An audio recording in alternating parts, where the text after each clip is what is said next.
A reading from the Gospel of John. Now there were some Greeks among those who went up to worship at the festival. They came to Philip, who was from Bethsaida in Galilee, with a request. "Sir," they said, "we would like to see Jesus." Philip went to tell Andrew. Andrew and Philip in turn told Jesus. Jesus replied, "The hour has come for the Son of Man to be glorified. Very truly, I tell you, unless a kernel of wheat falls to the ground and dies, it remains only a single seed. But if it dies, it produces many seeds. Anyone who loves their life will lose it, while anyone who hates their life in this world will keep it for eternal life.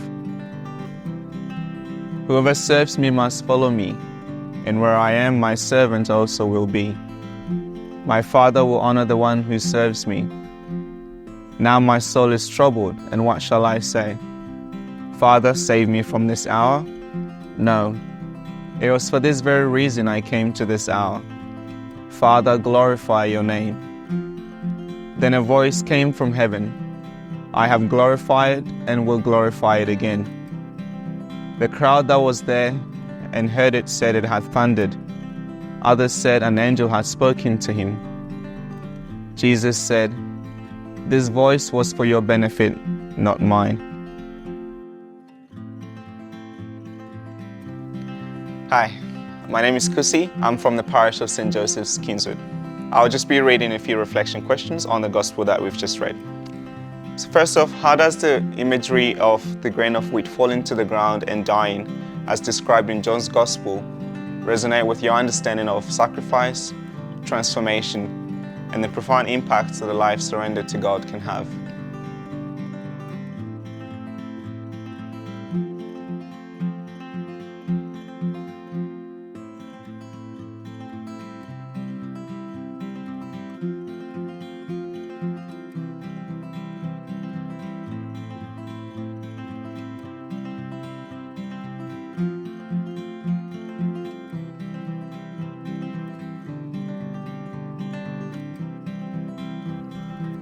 Also heard in today's gospel that Jesus said, "Whoever serves me must follow me, and where I am, my servant also will be." Is there anything stopping me from giving my whole yes to God?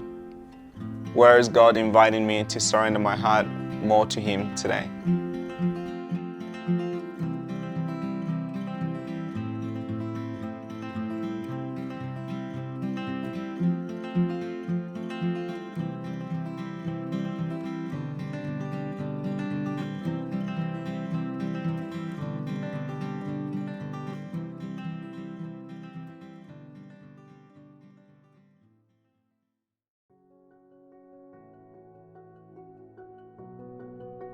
Every day in our lives, we're called to respond yes to the gospel, because every day God is inviting us more and more to grow in holiness, because as the church has constantly taught us, we're all called to a life of holiness. Everyone, clergy and laity, are called to a life of perfection.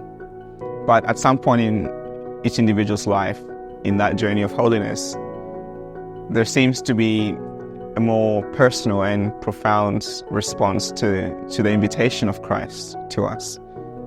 And for me personally, I think responding to that yes had a lot to do with realizing that the death that Jesus suffered on the cross, His whole passion, was done for me individually, yes, as a whole church, but He did it with me in mind, dying for me, dying for my sins, being pierced in the side for me, and the water and blood from His side came out to wash me from my sins.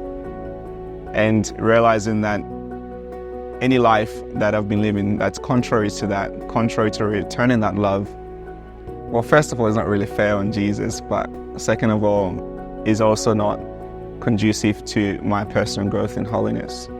So coming to realize that and wanting to say, okay, well, it's time to say, yes, Jesus, I want to love you. It's time to say, yes, Jesus, I want to follow what it is that you have for my life, because I know that ultimately His purpose is to restore that image and likeness of God that we lost in original sin. And so every day when we're called to pray, to receive communion as often as we can, we are being invited to constantly say yes. Yes, Lord, I want to follow your will. Yes, Lord, I want to live as you've called me to live. Yes, Lord, I want to be holy because you are holy. So that was a change for me in my life, just coming to realize that Jesus died for me personally. And love doesn't just give, love also receives.